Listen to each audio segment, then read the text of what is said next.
अस्सलाम वालेकुम सर। वालेकुम अस्सलाम। सर कैसे हैं आप? अल्लाह का बड़ा करम है। सर बहुत शुक्रिया, आपने हमें वक्त दिया करंट सिनेरियो के लिए।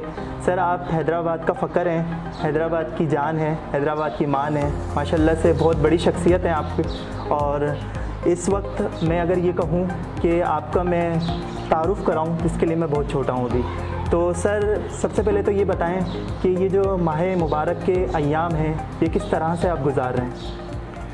सबसे पहले तो मैं नाचीज़ हूँ, और आपने इसमें मेरे तारुफ़ में मैं तो इस शहर का बड़ा, शहर के लोगों का, शहर के आपके सोचने का बड़ी नवाजिश। नंबर 2 कि ये रमज़ानुल मुबारक अभी तो सेकंड रोज़ा ही है, एक रोज़ा गुज़रा है, और रोज़ा गुज़रते ही कल से मौसम बेहतर हो गया, तो रमज़ान से तो बेफिक्र हो जाएं, रमज़ान से बेफिक्र हो अल्लाह ताला रमज़ान का महीना। अच्छा सर, मैं आपसे यहाँ पे ये बात करना चाहूँगा, सर आप इतने साहिब मुताल्ला हैं, काफ़ी किताबें आपने पढ़ी हुई हैं और बहुत ज़्यादा आप मुताल्ला करते हैं, तो सर घर को किस तरह से मैनेज करते हैं, बच्चों को किस तरह से टाइम देते हैं? पूरे दिन किताब पढ़ना, फिर उसके बाद उस पर प्रोग्राम करना, और फिर घर को भी टाइम देना, किस तरीके से मैनेज करते हैं? बात ये है कि देखें, बेसिकली घर जो है ना वो सिस्टमेटिकली चलता है। जब आप घर बनाने जाते हैं तो यकीनन आप की शादी हुई होती है, फिर आप अपनी फैमिली बनाते हैं, तो वो चीज़ें सिस्टमेटिक आगे बढ़ रही होती हैं। बच्चे छोटे होते हैं, घर को वक्त ज़्यादा चाहिए होता है, आपके अंदर तवानाई ज़्यादा होती है, आप काम भी ज़्यादा कर रहे होते हैं। दिन में आप जिस भी शोबे से आप वाबस्ता हैं वो पूरा दिन उस शोबे को देते हैं, फिर उसके बाद आके आप बच्चों को भी संभालते हैं, घर को भी संभालते हैं। तो शुरू में, इब्तदा में अगर आप कमो बेश सेल्फ मेड हैं तो आपको ये सारी चीज़ें कि आपको आराम का वक्त जो है वो बामुश्किल 2-4 घंटे ही मिलेगा। सर बचपन के रमज़ान याद आते हैं?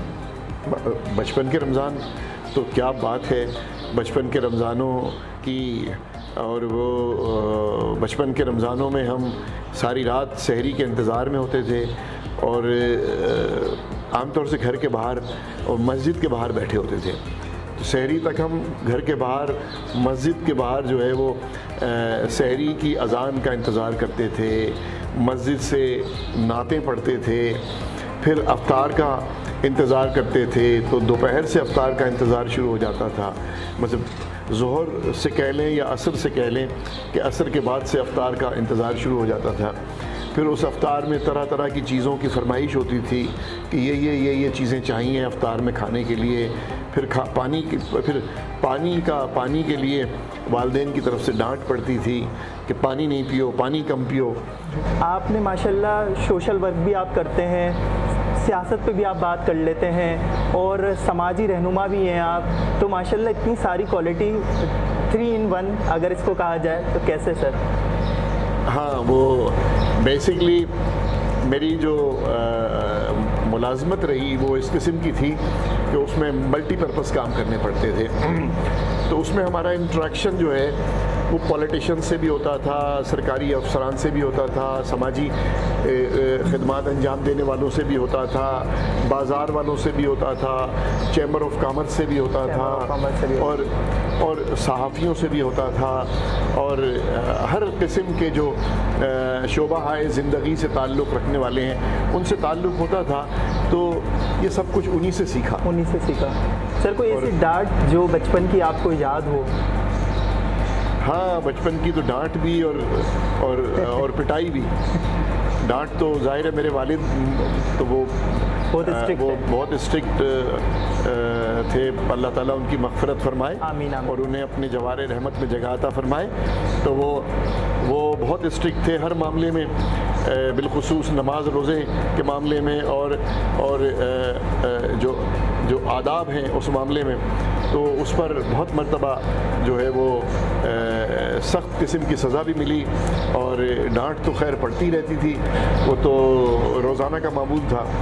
तो बहरहाल सज़ा भी बहुत मिलती थी, جو سزا وہ سزا ایسی سزا جو اب ہم عام طور سے بچوں کو نہیں دیتے ایسی سزائیں ملتی تھیں. سر ڈاکٹر بننے کی خواہش تھی؟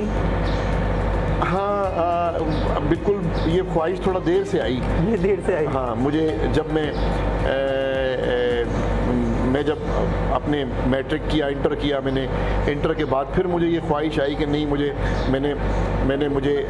محنت کرنی چاہیے تھی اور میں ڈاکٹر بننا چاہیے تھا.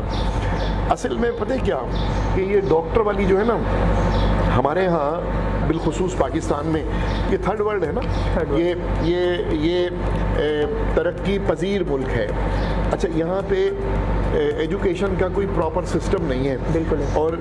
اور نمبر 2 یہاں پہ جو اسٹوڈنٹس ہیں ان کی برین اسٹارمنگ کے لیے ان کی لائن آف جو وہ انہوں نے سلیکٹ کرنی ہے, چوز کرنی ہے آگے لائف میں, اس کے لیے کوئی پراپر فورم نہیں ہے کہ وہ انہیں یہ بتائے کہ جی آپ کے اندر یہ پوٹینشیل ہے اور آپ اس کام کو بہت بہتر طریقے سے کر سکتے ہیں. صحیح سے. تو ایسا کوئی مجھے اب تک کوئی ایسا فورم دکھائی نہیں دیا. تو ہمارے ہاں عام طور سے وہ ہم سادہ الفاظوں میں کہوں تو بھیڑ چال ہے کہ وہ اس وقت جب ہم نے ہوش سنبھالا تو سب ڈاکٹر بننا چاہتے تھے, پھر انجینئر بننا چاہتے تھے. اب کیا ہوا کہ اتنے ڈاکٹر بن گئے کہ اب ڈاکٹرز کی جو حالت ہے آپ دیکھیں, ڈاکٹر سے جا کے جو نیو کمرز ہیں, جو نئے آنے والے ہیں, نیو گریجویٹ ہیں, ان سے پوچھیں ڈاکٹرز کی جو حالت ہے تو وہ بیان کریں گے کہ, اور انجینئرز کی بھی کچھ کم و بیش ایسی ہی حالت ہے. اب جو ہے اس وقت کمپیوٹر کا دور ہے. تو کمپیوٹر کے دور میں, کمپیوٹر کے والے میں بھی پاکستان میں جو ہے وہ ابھی تک خیر کمپیوٹر کا دور اپنے بوم پر نہیں آیا پاکستان میں, وہ ڈیولپ کنٹریز میں ہے. یہاں پہ جو کمپیوٹر کا گریجویٹ ہے اسے بمشکل 30,000 40,000 بہت مشکل سے مل رہے ہوتے ہیں. تو ایسا نہیں ہے.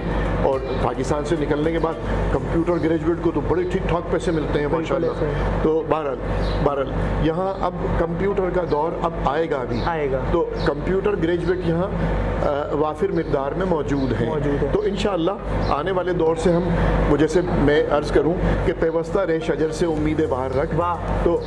تو یہ جو آنے والا دور اب جو آ رہا ہے انشاءاللہ, جو ہمارے پاس یہ لاٹ تیار ہو رہی ہے, یہ اسٹف جو بن رہا ہے کمپیوٹر والا, وہ یقیناً اس کو میٹ آؤٹ کرے گا. اور پھر یہ جو اس کا ایجوکیشن کا مطلب کسی بھی سبجیکٹ کا اور پھر اسٹف کا جو گیپ ہے وہ انشاءاللہ ایک پار ہوگا, برابر آ جائے گا.